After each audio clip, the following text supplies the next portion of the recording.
Warning!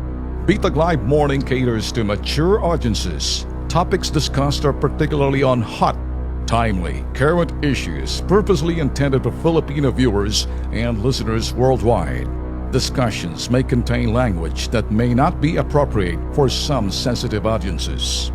If you do not approve of the content listed above, please do not watch our videos.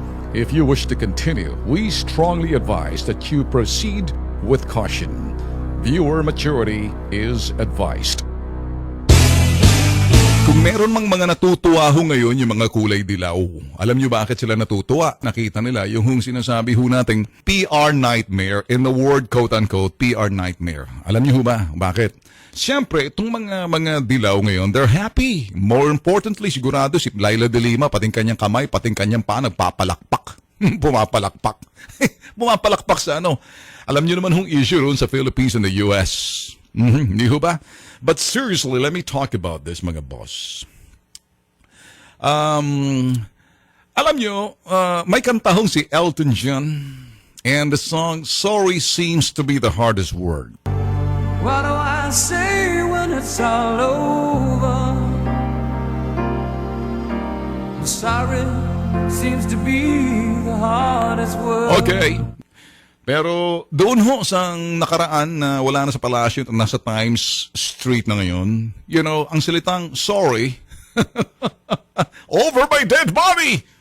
Sorry, my butt! In fact, sabi ko nga sa aking sa Twitter ko ho, nag-tweet ho ako sa Twitter, sabi ko ho, kay Pinoy ho, word sorry is very hard to say it, and because wala ho sa bokabularyo niyan. In fact, you know, over the dead bodies of 44 SOPs, Special Action Force Mindanao, if you remember that, he never said sorry. Ngayon, kung titingnan ho natin between the two, making comparison, and not defending the president, let me just, because magsasegue ho ako, at least the others can say sorry. And some instances, si President Duterte said sorry for saying things na kung minsan, without really intention of saying it, but for the spur of the moment na sasabi niya, end up apologizing. Tulad ho, nangyari doon kay Chief Justice, hindi ho sumagot si Chief Justice. In the end, na-realize ho ni President Duterte, he said sorry. He regretted it. Well, but that's a sign of humility.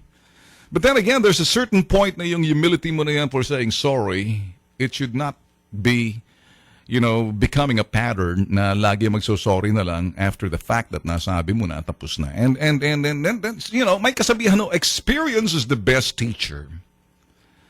You never know the meaning of pleasure until you know the meaning of pain. And sometimes that pain, yung sakit, nagiging crisis. But on the positive side of that, when you look at the crisis, may mga nagsasabi ho talaga, crisis is the back door to an opportunity. Depends on how you look at the crisis. And of course, there's going to be a pain. There's going to be a lot of pain. And how you look at that, yung pain yan. And it's also the beginning of wisdom. And either you think, will it ever happen again? Or will this become a pattern? Pasensya na ho kayo. Let me just talk this way intelligently to some people who are listening to me. Ako ho kasi I take a stand and I'll tell you unfiltered truth.